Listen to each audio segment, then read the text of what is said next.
Hey everybody, welcome to the Book Asylum. I have some really awesome stuff going on. Right now, we are getting ready to interview a really cool author who does all this kind of sci-fi and urban sci-fi stuff. So stay tuned, watch us. Don't miss it. You're not going to want to miss it.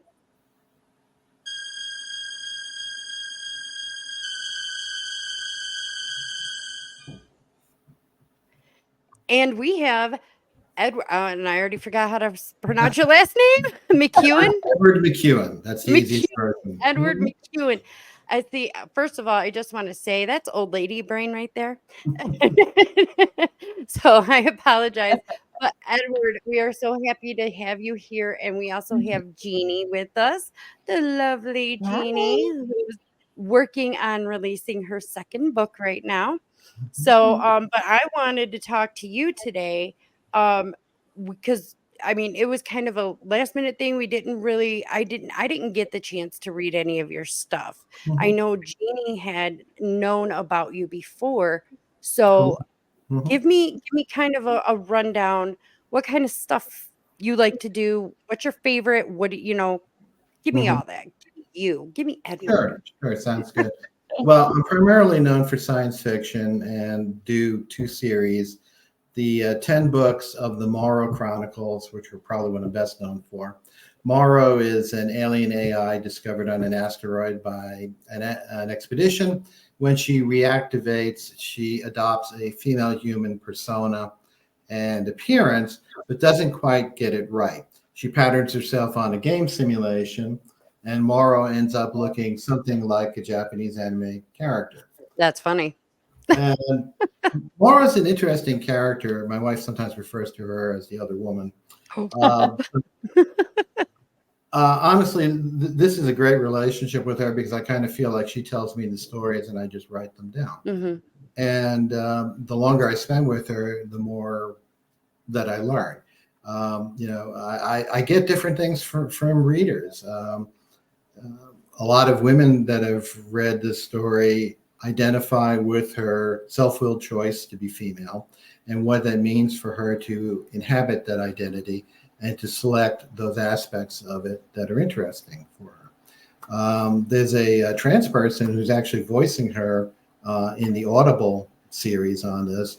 Wonderful artist, Charlie Keegan, who does Morrow, and Brian Kozak does Rick, the male character that finds her. And the fact, again, that this is a self-willed female character meant a lot to Charlie. This was not something that I necessarily intended, but it's one of those great things where when you're writing, you don't always know how it's going to impact other people. Right. So this person who is, grappling with her issues, sees Morrow doing much the same sort of thing. So that's the Morrow Chronicles, two 5-book cycles on that, the 10th one of which should be coming out shortly. Earlier, I did the Robert Fenneday Shasti Rinehell books, which I'm thinking about calling sort of the Privateer series. It's a story of the man who goes searching for his wife's lost starship. She was a captain in the first space war in history, and he refuses to accept the fact that she's dead. He will not stop looking for her. He does pick up a 6'9" genetically engineered assassin named Shasti Rinehell along the trip, which does kind of complicate things. Wow. That is actually set in the Morrow universe, and some of those characters actually overlap. Oh, The other cool. Oh, thing, okay.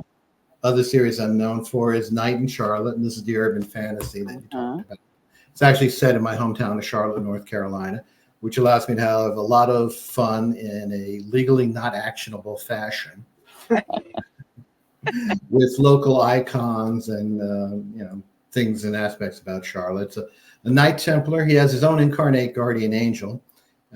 He himself is almost an atheist. He's very disillusioned with religion and God generally, and having an angel that hasn't actually put him much closer to the answers than the rest of us. But it makes for some interesting conversations. The first book of this series, Night in Charlotte, was actually sequential short stories that had all been published in various anthologies and magazines. And as somebody said, it's basically a novel in short stories because they're sequential, the same characters, you get to see them grow and develop. Oni-chan, which is the first one that's actually written as a novel, is a ghost story. And like all good stories, there's a strong love element. In fact, I've been told that I write love stories with explosions in the middle distance. So. Those are some of the best ones. Those are the only love stories I read. Love stories, love is the emotion that causes us to endure suffering, to forge ahead against adversity. I think that it's been an element of everything from the Odyssey to Gone with the Wind. I would have to agree. I agree with that sentiment. So, did you always want to write science fiction, or was this something that kind of fell into your lap and you were like, "Oh, I'm good at this"? Um, it was one of those things that developed. I have a friend named Tim McLaughlin, who is a writer in New York City, and he wrote a book called Heart of the Old Country, which was a lot about where we grew up and the people and places more that he knew than that I knew. And it was made into a movie, The Narrows. So he kind of encouraged me, and it was also one of those things, as we say, you have to be able to see it in order to do it. Having seen a friend of mine succeed and get a book published encouraged me to do it. And I've always loved science fiction. I've written some, but it wasn't until I was in my mid-40s that I really felt like I had the stuff to say the things that I wanted to say. And I started mostly with short stories, getting in anthologies and magazines, which is, my recommendation to pretty much anybody that's starting out. Had an agent for a while that didn't seem to do much for me. And I started going through the indie publication world and was with a couple of them, but they have the lifespan of ducks during duck season. So, you'd be with one for a couple of years, they would go, be with another one. Finally, I got involved with an anthology series called The Shada through a visionary kind of guy named Mike Hansen, who was recruiting authors to contribute to this shared world anthology, which had a couple of characters in it. And it was going to be a near-term apocalyptic event, that the dimensions between hell and us kind of thin. So you had all these stories that were, horror or fantasy, whatever. And, at first I get an email from this guy and I think, oh, great, the Nigerian prince has come up with a new, New scam. New scam. And, I end up talking to Mike, and next thing I know, we're doing this anthology. But, Mike is a wonderful visionary guy, but sometimes he kind of needed somebody who would do the nuts and bolts of editing and maybe telling somebody, I'm sorry, your story isn't going to work for us, things of that nature. So we started working together. We brought out 6 Shada anthologies. There's more of that work, which is Mike Hansen's idea, and I was the editor and always contributed the lead story to it. But it was his brainchild and his baby.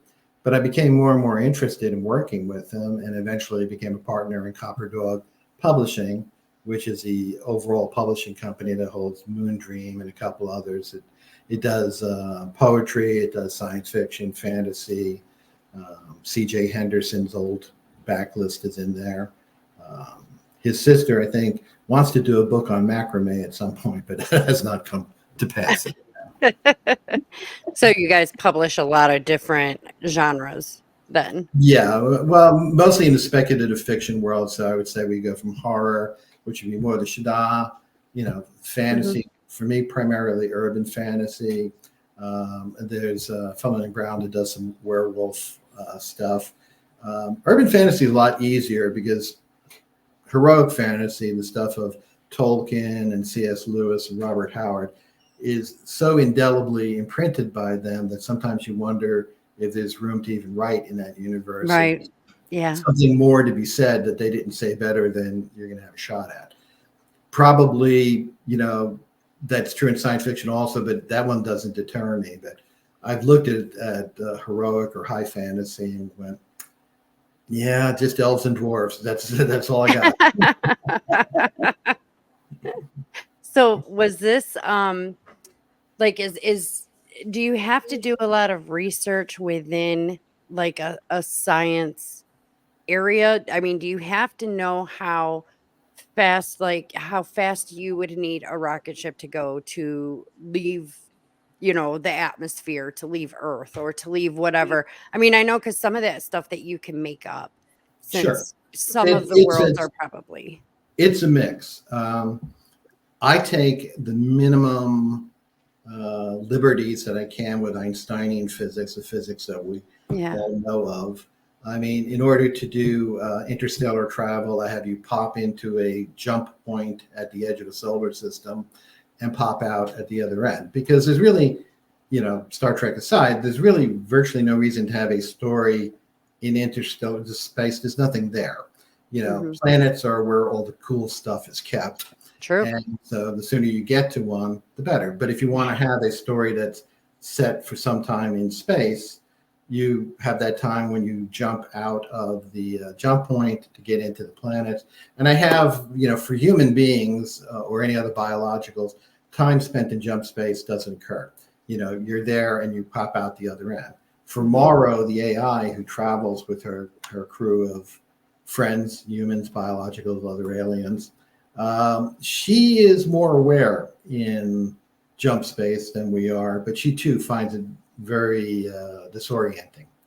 And that becomes sort of a theme, of the books. Some of it has to do with the way that Morrow experiences life. Mhm. One of the odd things that happened to me when I was writing the books is I realized I was writing Morrow in first person present tense.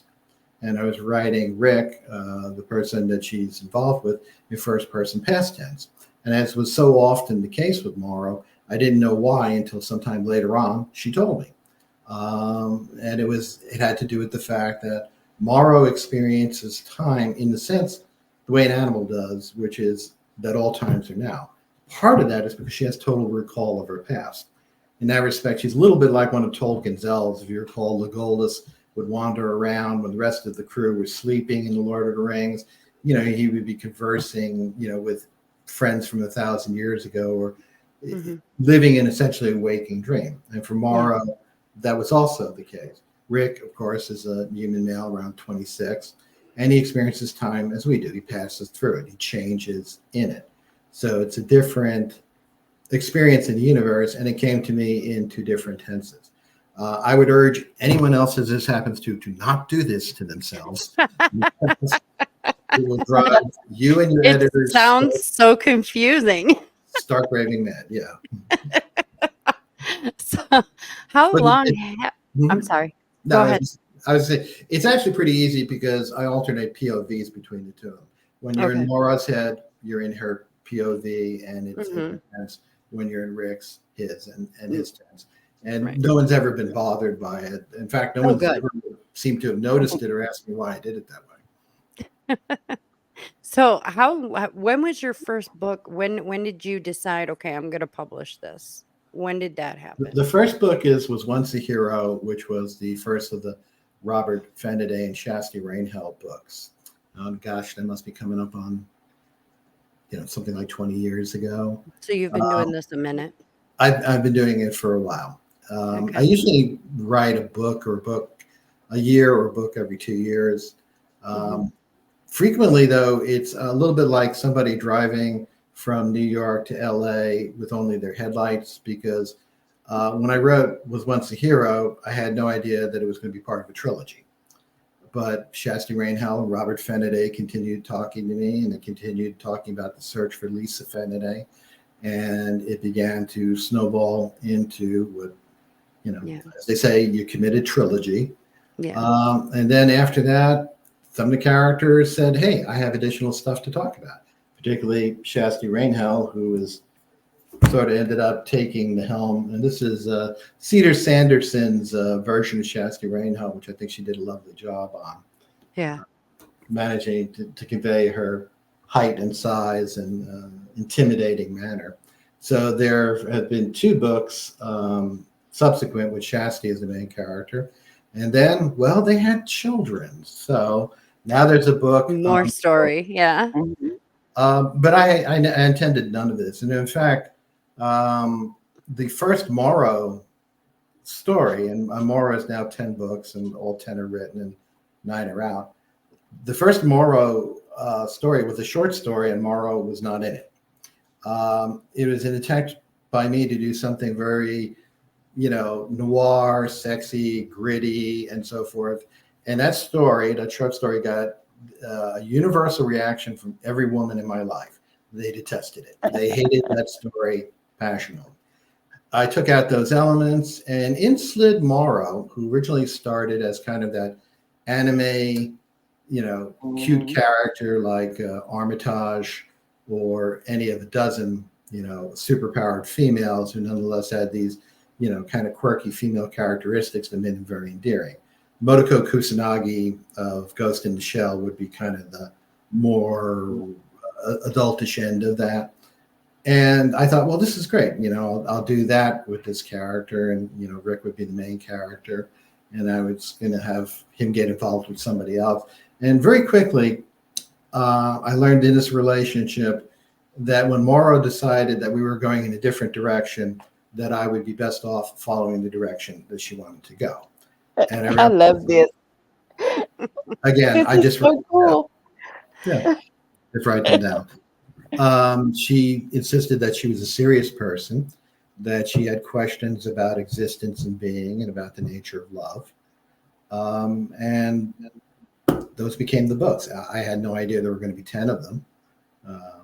Each one, when I wrote it, was a complete story, start to finish, Right. and ended up contributing to a 5-book arc with the first one, and then a 5-book arc with the second one. But again, none of this was pre-planned. It all just flowed very organically from what the character wanted to say.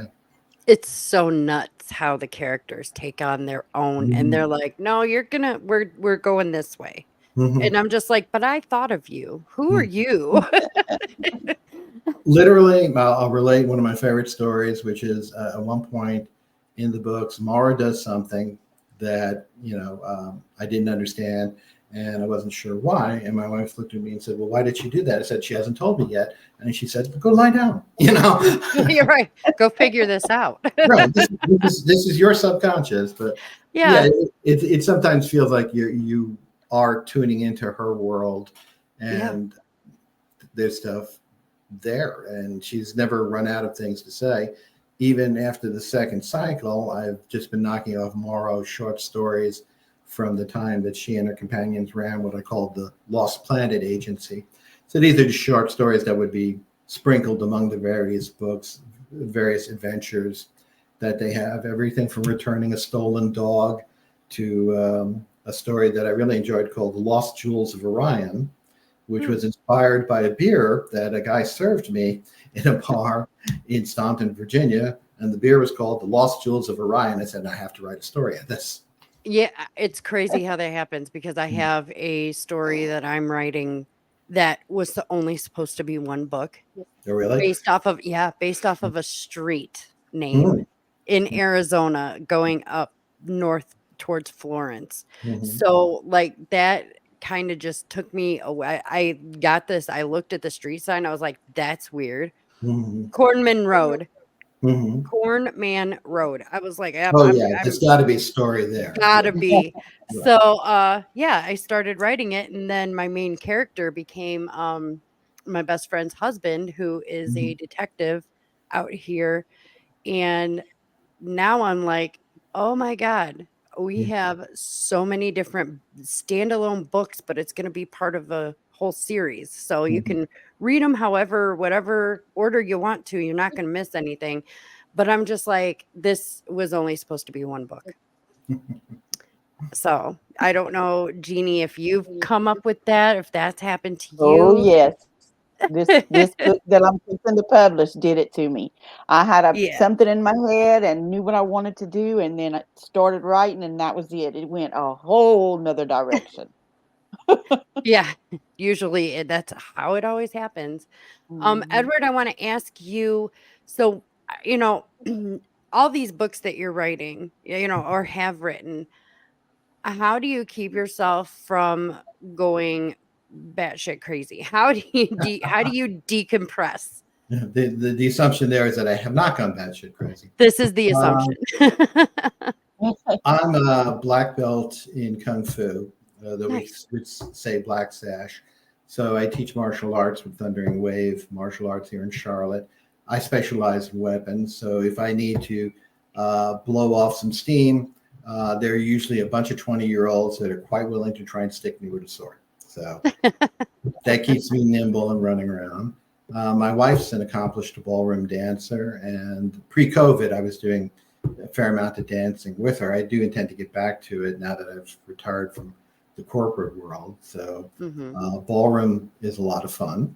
It And, is. uh, as my wife says, anything worth doing is worth doing badly, which is how I do it. Yep. That's why I quit. But Well, I did start learning how to ballroom dance. it's one of those things that my martial arts masters used to say I fought like a dancer, and they meant it as a compliment.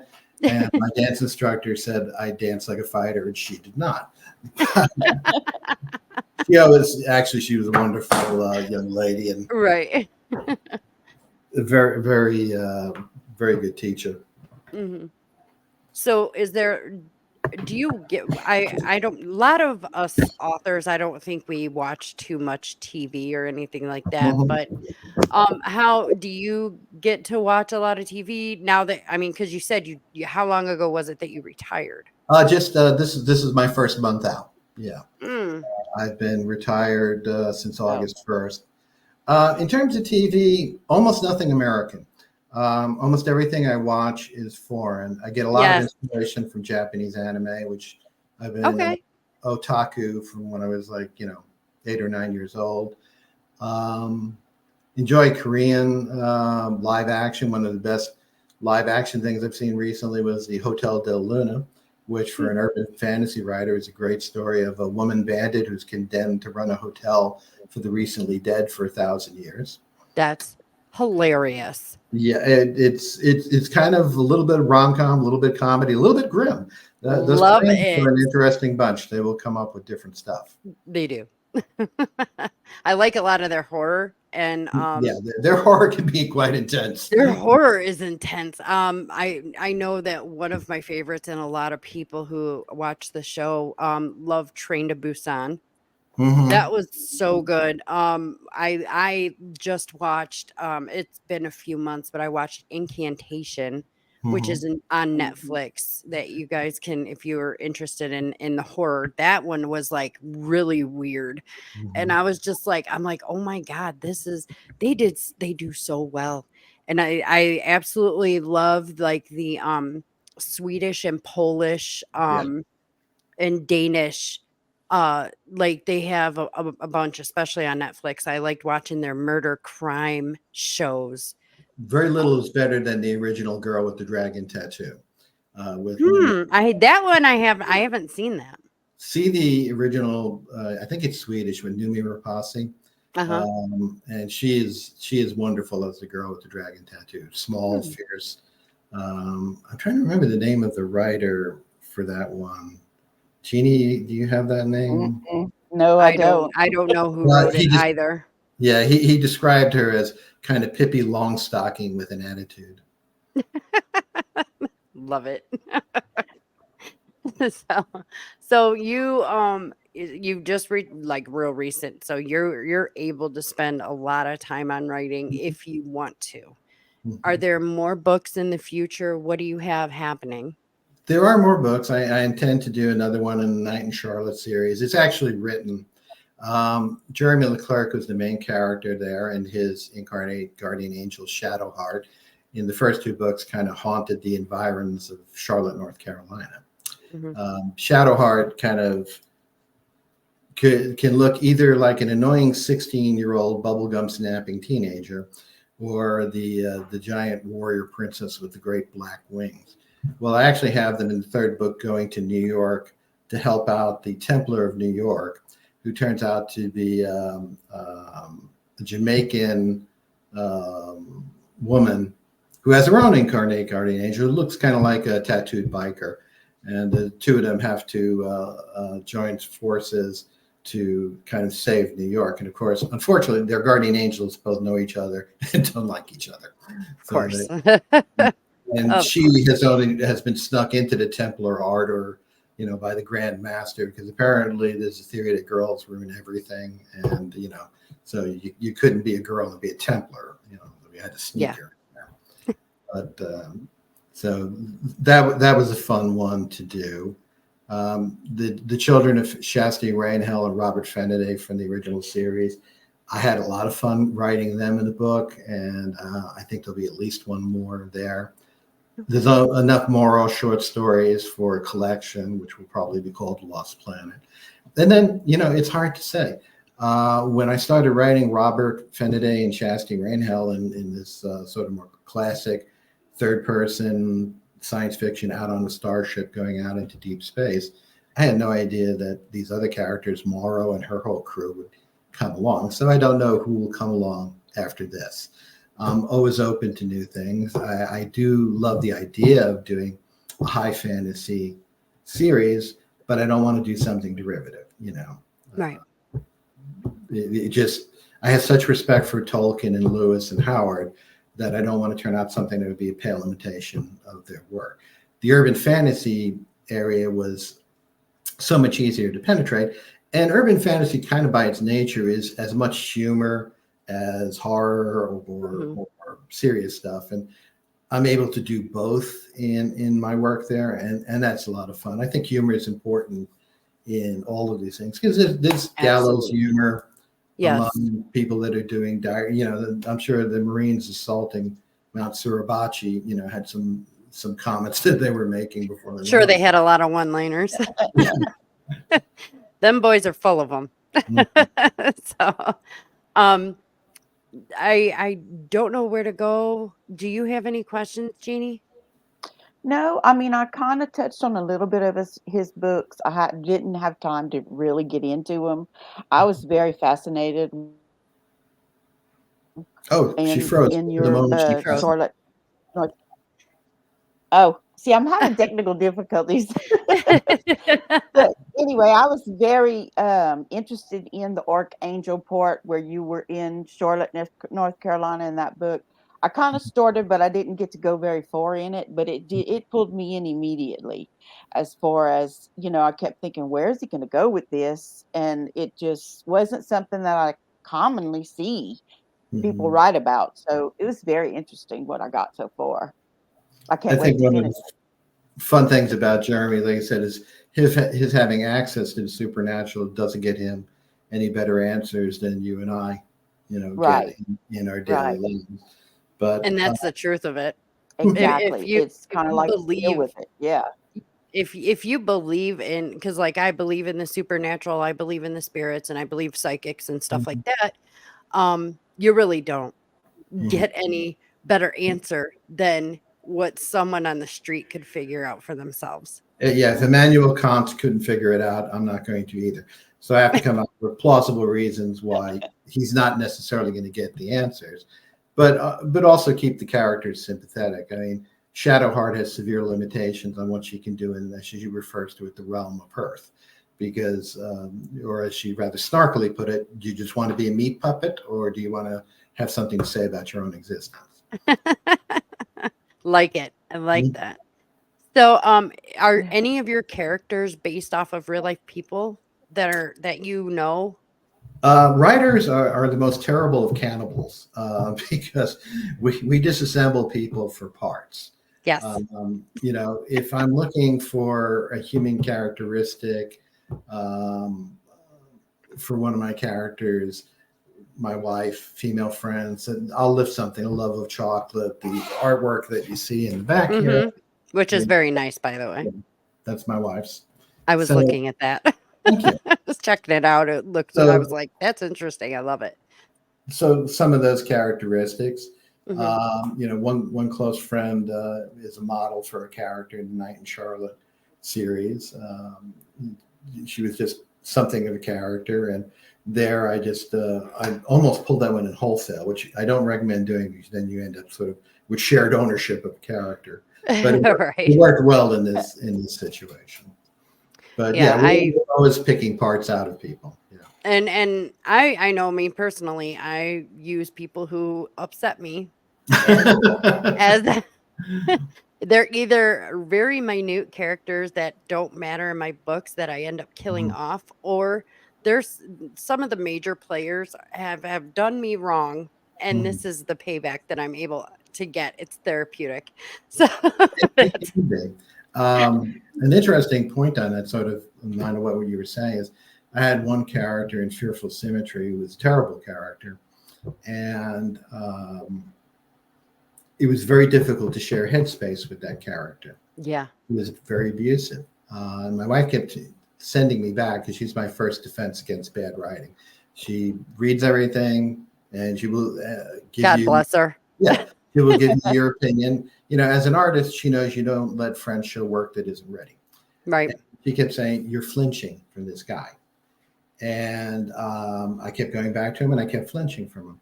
Hmm. Finally, the only way I could deal with him was I went 100 pages further on in the book to where another character kills this individual. And after he was dead, he'd paid for his sins, if you will. I was able to go back and write him much more strongly. And when I say sympathetically, I don't mean in the sense that you should sympathize with him, but Right. you could understand him. He was now a human being. He was somebody who was unable to control his inner monster. Right. And he knew it. And that was his tragedy. And all of that was only possible because I skipped to, as you maybe said, giving him a dirt nap. And then I was able to examine him more objectively. But, Yeah. that was a way around the difficulty sometimes you run into of sharing, the interior of your mind with somebody you don't want there. Yeah. And that is, you put that so beautifully. I don't think I could masterfully put together how exactly, because it's like, yeah, no, you piss me off. I'm putting you in a book and it's therapeutic for me and I'm killing you off. You're Mhm. like, yeah, sharing headspace. It was just, you did that very, very, it's very beautiful how you did Oh, that. thank you. But because I mean, it is, you're sharing headspace with that Oh, person. yeah. You, And if you you make have them to be from real there. people, Mhm. that makes it hard because it's like, I don't like them. Mhm. And yet, you have to, I think, for good writing, find the reason why this person is doing what they're doing. Yeah. Nothing irritates me more than a cartoon villain. It's also one of the things I like so much in Japanese anime, that often you get the backstory of the villain and you go, gee, I get it. I get it. I could see that happening, or I could see that situation going that way. Mhm. Um, there's there's a animated movie called Battle for Terra, which I thought was so much better than Cameron's original movie, The Avatar, or no, Mhm. Avatar. I love the Avatar series, but that's Yeah. another thing. Because he basically had cartoon characters in his live action movie of people who were just plain evil. Whereas in the Battle for Terra, you have a spaceship full of humans. The ship is failing. It's the last of the human species. The people that they're meeting are kind of a theocracy, narrow-minded. Yeah. They have their own issues. So nobody's pure in this. And when you look at the decision made to attack this planet and get a place for your own species to live, you sort of look at the main quote unquote bad guy and go, yeah, if I were in that situation, I might I'd actually do do that. the same. And Yeah. that's right. That's the best of all quote unquote villains. Somebody Yeah. that's motivated, makes sense to you as a motivation, and that you're actually scared that if you were in his shoes or her shoes, you would do the same. Yeah.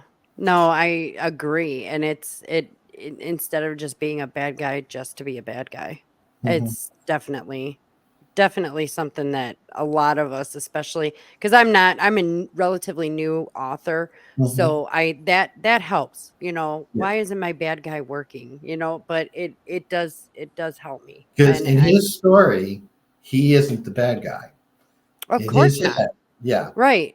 I mean, because he's just trying to live, and he's trying to trying to make it live, or he's a for realist his and the rest family. of us Yeah. are idiots, and uh, Yeah. or Mhm. or It we're makes a lot of sense. we're given such advantages that he was not. or yeah, it makes for somebody that's understandable. I don't deny the existence of evil, but I think that many of the worst and most evil people sincerely believe that they're not.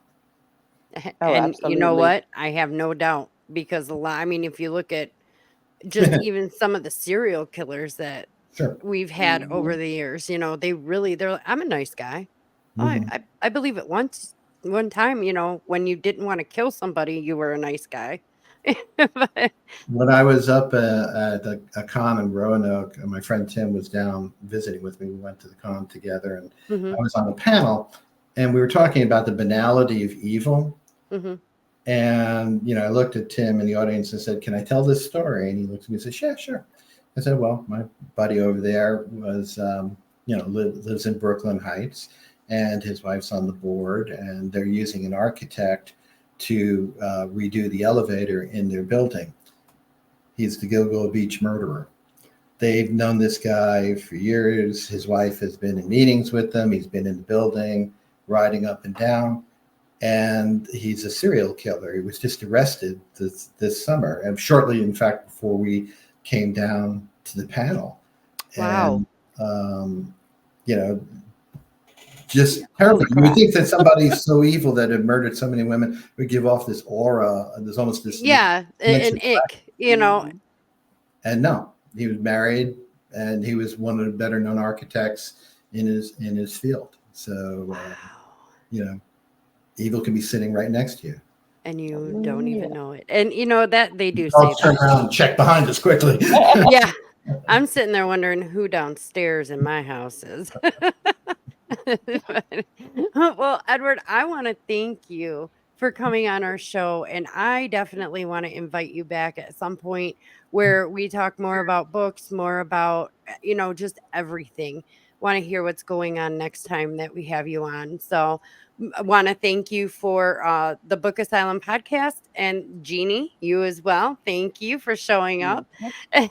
and showing out. And And thank you. This has been a lot of fun. It's just like sitting around with some pals talking about, yeah, books and science that fiction. that's pretty much all of our shows. So we're a couple of people just sitting here shooting the shit about books and writing. So thank you so much for being here, and we want to Yes, thank thank everybody you. out there who watched our show and checked us out on YouTube.